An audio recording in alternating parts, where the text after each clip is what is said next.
Norton Critical Edition.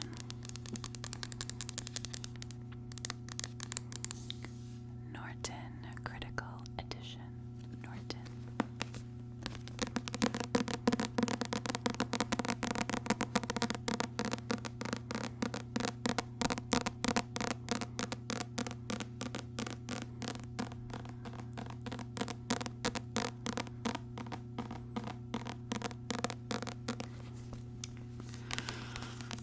So this book is one that I read for my Great Books class. Well, it's a poem technically, but it's very long. Where does the poem actually end?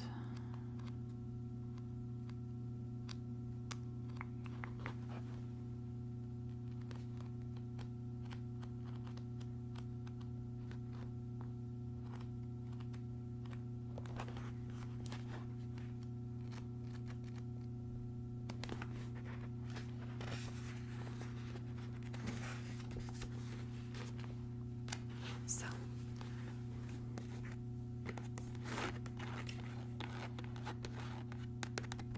this much is the actual book.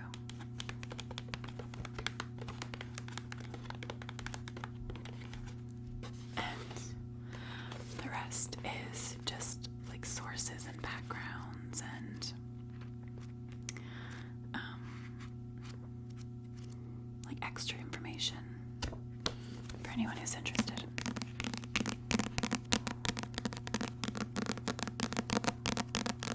For anyone who doesn't know,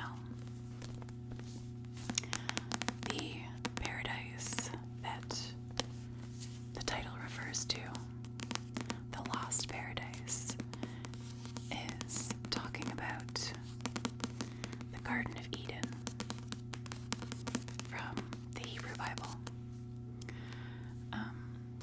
So,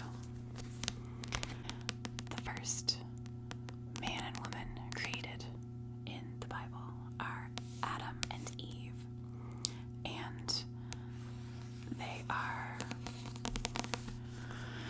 in this garden, but they disobey God, and that's a big no-no. So they are punished by being cast out of the garden. And the reason that they're cast out is because they ate fruit from a tree that was forbidden. And this little odd depiction of a snake, this is supposed to be a snake. This snake with a very human-looking head is meant to represent the devil.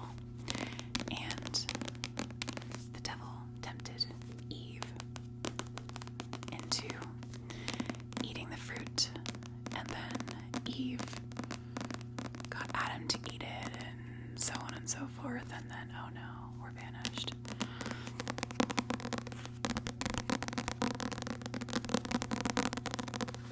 So that's the story from, more or less, a synopsis of the story from the Bible. But this poem was written by John Milton, and it goes much more in depth. It focuses around that whole story, but you also see things from the side of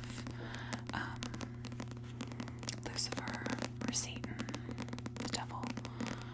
You see his perspective, and you see like the perspective of like angels and things, and like in the biblical version it's pretty much just there was a man and a woman and they did this bad thing, and then oh no, they're kicked out. So this really goes much more into detail, and this isn't like a religious text by any means. So I grew up religious, and so I already had like a pretty good understanding of the story from the Bible.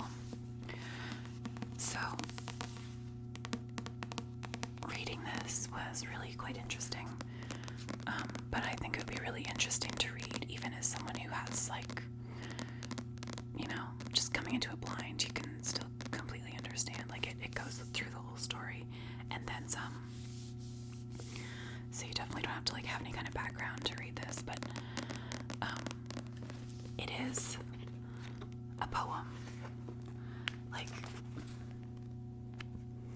it's all in verse. So if that's not your cup of tea, maybe pass on this one. But if it is, I really enjoyed it. I thought it was a good read.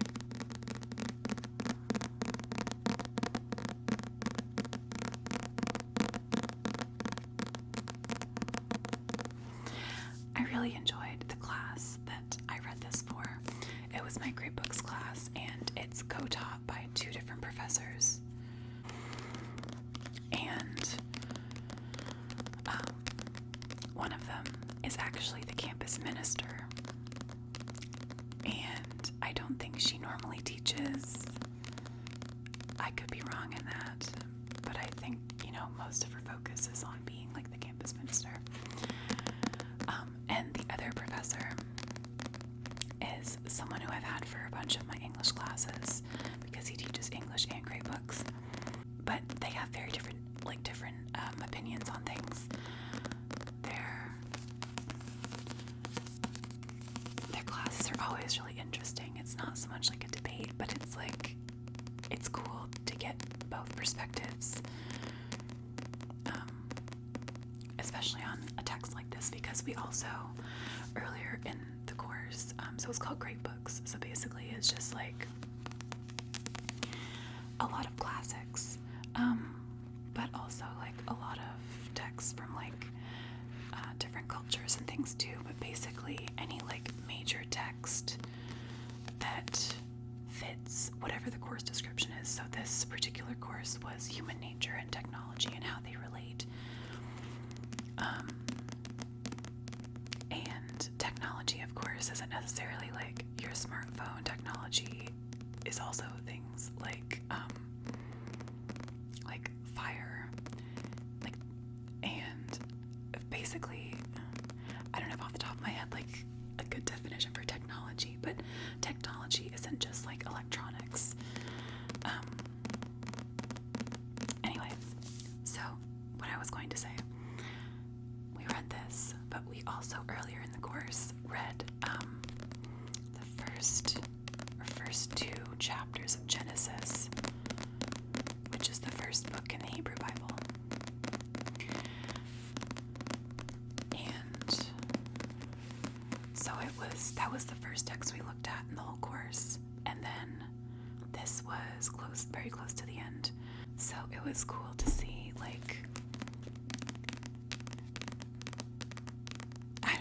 just comparing the 2.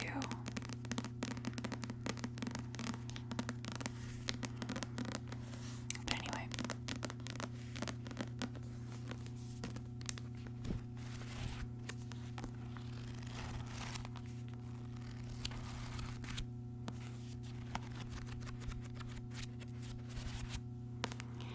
I have some pages dog-eared, because I have an aversion to bookmarks.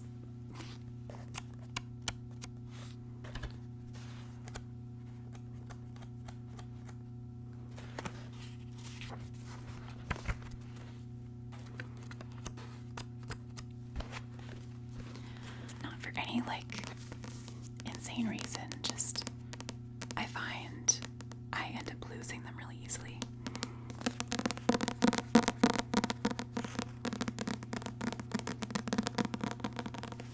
And this way you never lose them.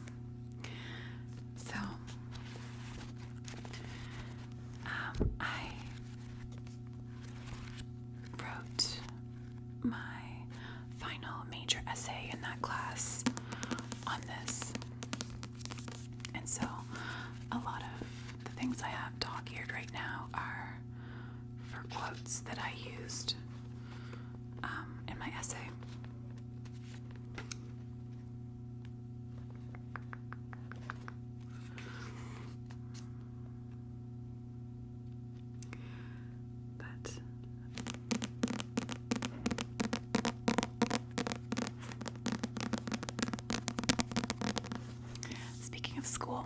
actually got,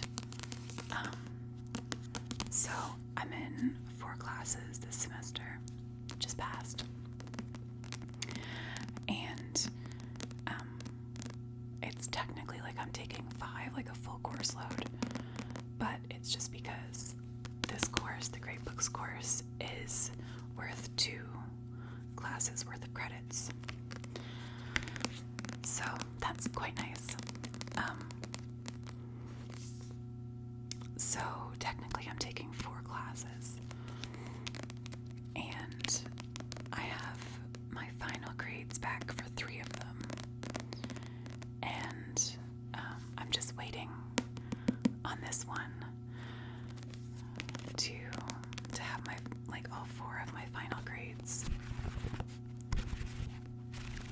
But I just wrote the exam. That was the only class I had like a formal exam for. And I just wrote that last Tuesday. So I don't expect that it's gonna be like immediate or anything like that, but I'm hoping I get it back soon. Because I want to tell my mom, my grandmother, but I want to tell them when I have all my marks back. But so far, so good.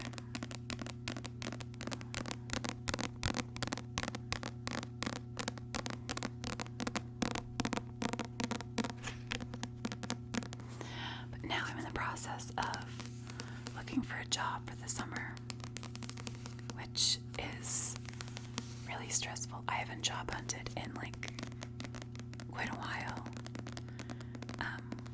So I started university in the fall of 2015, and then partway through I took a couple years off. So this semester that I just took is my first one back since I took my break, and when I was on the break I was working full time. So I haven't had to apply for a job since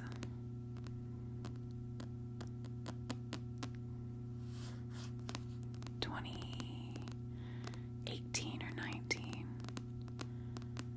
2019. So I forgot how stressful it is, but I'm sure I'll find something.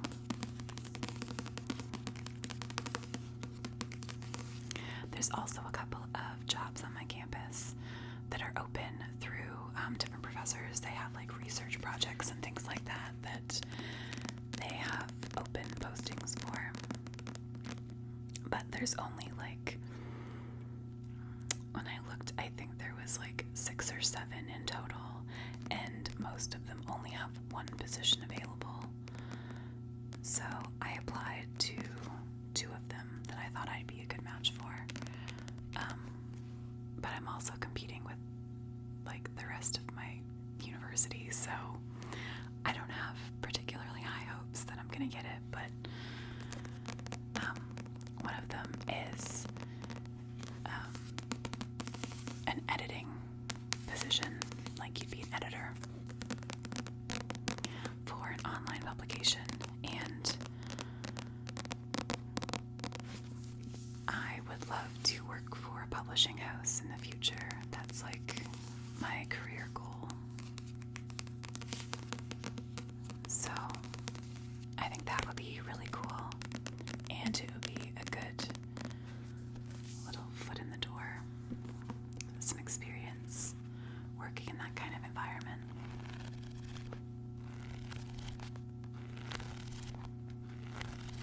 Because at the moment, as strange as it is, my education is in English, but the bulk of my work experience is in finance. It was kind of just like luck that I fell into the job, and anyway, I stayed there for quite a while until I went back to school. But glad that I had that experience because it's really random, and like otherwise I probably wouldn't have finance experience just because of like where my education has led me. It doesn't really line up, so it's always good to have as many doors open for yourself as possible.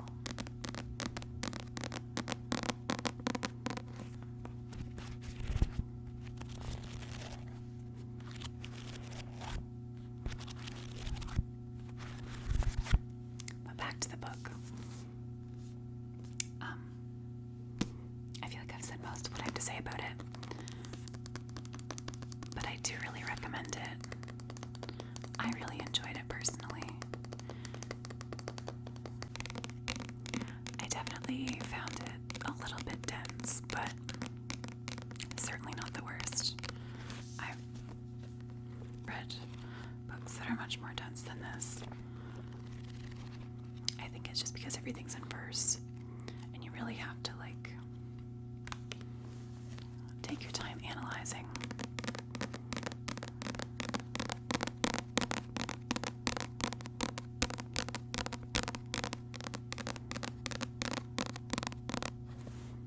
But anyways,